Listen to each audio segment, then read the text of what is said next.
আমার আল্লাহ বলে দিলেন, এলাকায় খুঁজতে খুঁজতে মানুষকে বলতেছে, ও আমার এলাকার মানুষ, আব্দুর রহমান নামে তোমরা কাউকে চিনো নাকি?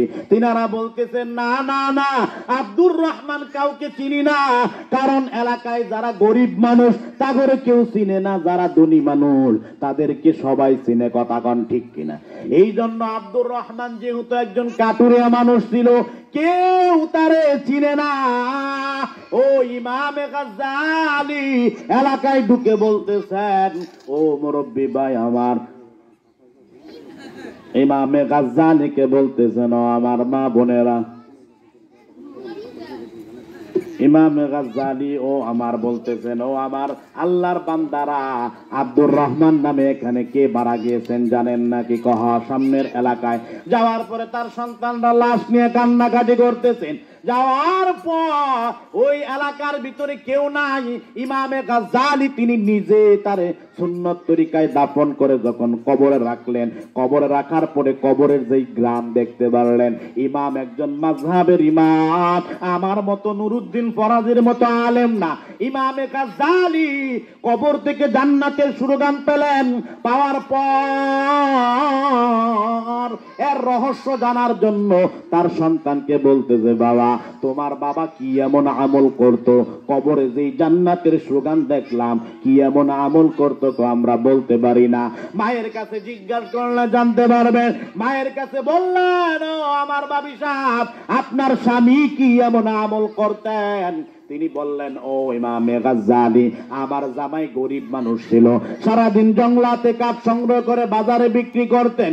করার পর বাড়িতে আসে, এই যে কোরআন ছিলেন, কোরআনটা তিনি পড়তে পারতো না, কোরআনটা তাক থেকে নিয়ে বের করে কোরআনটা বের করতেন আর বলতেন, ওগো আল্লাহ, আমি আব্দুর রহমান, কাল কিয়ামতের ময়দানে যদি আমারে জিজ্ঞাসা করেন কেন আমি কোরআনটা শিখলাম না, কেন আমি কোরআন পড়তে পারলাম না, এর জবাব আমি দিতে পারবো না। এই জন্য আমি কোরআনটা বের করতাম আর কান্না করতাম। আমি কোরআনটা বের করতাম, যদিও পড়তে পারতাম না, হাত বুলাইতাম।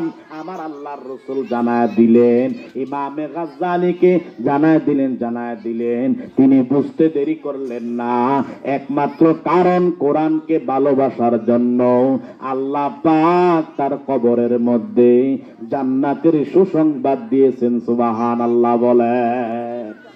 এই জন্য কোরআনের সাথে থাকবো, মাদ্রাসার সাথে থাকবো। মা বোনেরা, প্রত্যেকটা সন্তানকে আমরা অবশ্যই ধর্মীয় শিক্ষা দিব। যদি না দেয়, কাল কিয়ামতের ময়দানে এই সন্তানগুলো আপনার বিরুদ্ধে, আমার বিরুদ্ধে মামলা করবে। ক্বালু রাব্বানা ইন্না আতা'না সাদাতানা ওয়া কুবারা'না ফাআদাল্লুনা সাবিলা। সন্তান বলবে, আল্লাহ, দুনিয়াতে মাদ্রাসা, বাইতুল কোরআন মাদ্রাসা আর এই প্রি ক্যাডেট স্কুল এর তফাৎ বুঝতাম না। মক্তবে ডাকতো হুজুররা, আমার মা আমারে পড়াইতো না, ইংলিশ মিডিয়ামে পড়াইতো, আমি ভালো মন্দ বুঝতাম না। আমার মা বাবার জন্য আজকে আমি কোরআন থেকে বঞ্চিত হয়েছি। আমাকে আমার মা বাবারাই আমাকে ইংলিশ শিক্ষা দিয়েছে। রব্বানা আতিহিম দিআফাইনি মিনাল আযাব, আমারে যেই শাস্তি দিবেন এর চাইতে বেশি শাস্তি আমার আব্বা আম্মারা দেন। নাউজুবিল্লাহ বলেন। এত কষ্টের সন্তান